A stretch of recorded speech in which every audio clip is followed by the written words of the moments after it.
Complaint చేసింది, నువ్వు దానికి వచ్చేసి నేను దానికి ఆన్సర్ చెప్పాలనుకుని బయటకు వచ్చినా అని చెప్తే నువ్వు పదే పదే తను మత్తు పదార్థాలు తీసుకుంటది అన్నప్పుడు నీకు బాధ అంటే నీకు తెలిసే కదా జరుగుతుంది కదా.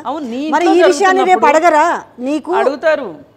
నువ్వు ఎన్నిసార్లు పదే పదే ఆమె నేను ఇంట్లో కాదు ఎక్కడన్నా తీసుకో అని చెప్పాను అని అంటే ఎక్కడి నుంచి వస్తుంది, ఏం చేస్తుంది అనేసి నీ ఇంట్లో ఉన్న మనిషి కంటే నువ్వు ఇప్పుడు నేరస్తుడు అవ్వవా? ఖచ్చితంగా నేరస్తుడు. అంటే దీన్ని అతి తెలివి ప్రదర్శిస్తున్నాడా? అతి తెలివి ఆ పిల్లాడి దగ్గర చాలా అతి తెలివి ఉందండి. చాలా అతి తెలివే కాకుండా తడబడుతున్నాడు, మాట్లాడేటప్పుడు చాలా తడబడుతున్నాడు. దానిలోనే తప్పించుకోవడానికి జోకులు వేస్తున్నాడు. ఓ అలా అరిసేసరికి నాకు భయం వేసిపోయిందండి అన్నాడు సింపుల్గా. అంటే అక్కడున్న సీరియస్నెస్ ఏంటి? నువ్వు అక్కడ కూడా జోకులు వేస్తావా? నీ జీవితమే ఒక జోక్ అయిపోయింది ఇప్పుడు.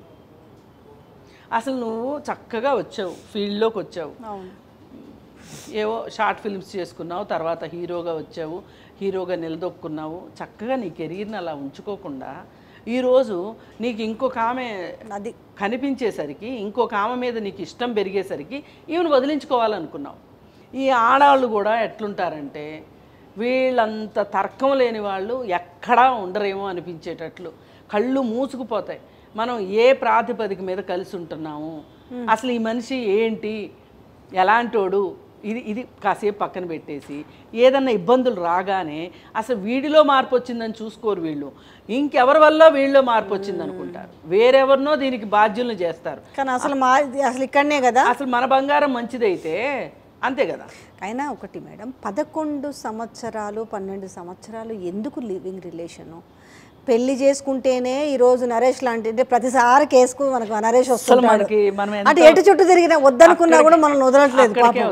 ఇప్పుడు పెళ్లి చేసుకొని ఒక కొడుకున్న ఆమెనే నానా తిప్పలు పెట్టి నానా ఇది చేసి ఒక క్యారెక్టర్ అసాసినేట్ చేసేసి ఆయన ఎవరితో పోయి ఆమెకు ఒక నిల్వ నీళ్ళు లేకుండా గూడు లేకుండా ఆమె నానా ఇబ్బందులు పడుతున్న పరిస్థితి చూస్తున్నాము. చేసుకున్న దానికి దిక్కులేదు.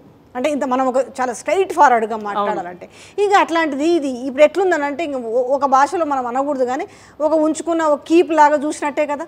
12 ఏళ్ల పాటు ఇది చేసి ఈరోజు నాకు వద్దు అన్నాడన్న అంత ఈజీగా ఆమె మీద అన్ని క్యారెక్టర్ ఆమె మంచిది కాదు, డ్రగ్స్ తీసుకుంటుంది, బ్యాడ్ స్నేహితులు, నేను అవన్నీ వద్దని చెప్పినా వినలేదనుకుంటూ ఈరోజు ఆమె కంప్లైంట్ చేస్తే తప్ప నీకు ఆమె మీద గుర్తు రాలేదా?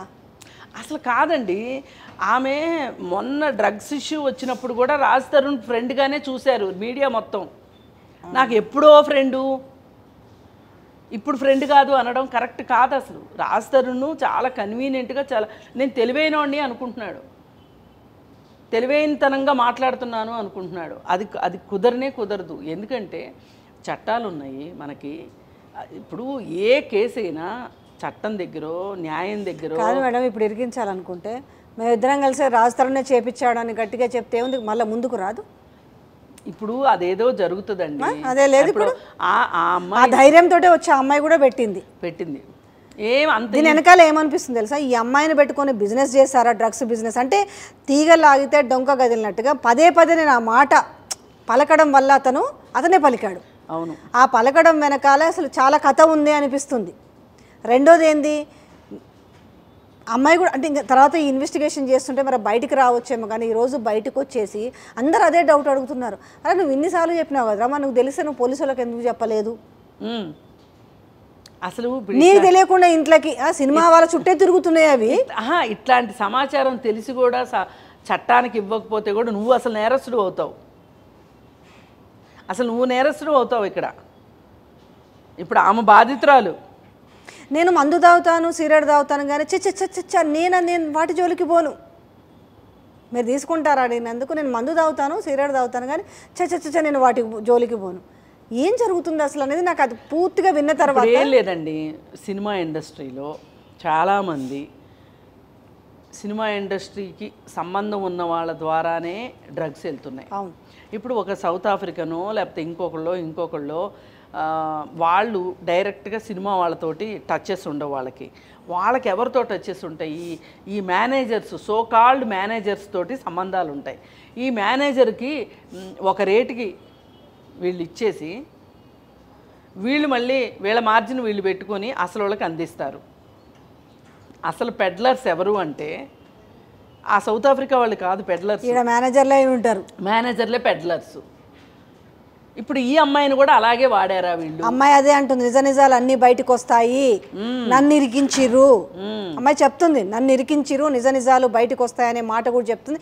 ఇంకో మాట కూడా చెప్పింది, మేము ఇన్నేళ్ల నుంచి కలిసి ఉంటున్నాం అనేసి ఆయన మేనేజరు రాజారవీంద్రకు తెలుసు, తర్వాత ఆయన కో ఆర్టిస్టులు కొంతమంది వచ్చిపోయేవాళ్ళు అనేసి హీరోకి సంబంధించిన వితికా షేరు, వరుణ్ సందేశ్ ఇట్లాంటి వాళ్ళకు కూడా తెలుసు. బట్ ఇప్పుడు ఎవరు ఫోన్ చేసినా కూడా అందరూ నన్ను బ్లాక్ లిస్ట్లో పెట్టారు.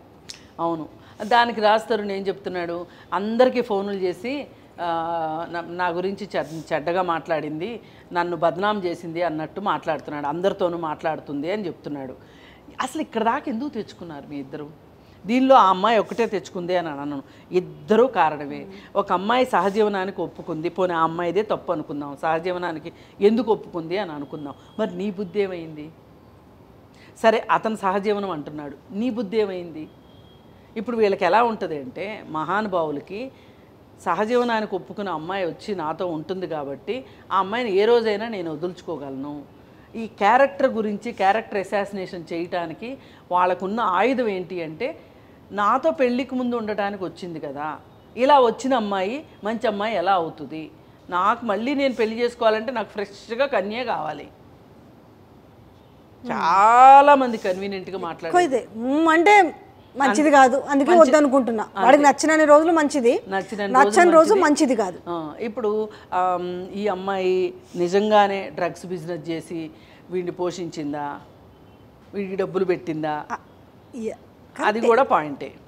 అలాంటి పనికి ఏదో ఆ అమ్మాయి ఇప్పుడు దొరికింది కాబట్టి, పోలీసుల దృష్టిలో ఉంది కాబట్టి, ఆ అమ్మాయి దగ్గర నుంచి ఇంకా బిజినెస్ ఎక్స్పెక్ట్ చేయలేం కాబట్టి. అతను ఇంకో మాట కూడా అన్నాడు మేడం, ఏంటి చెప్పాలా,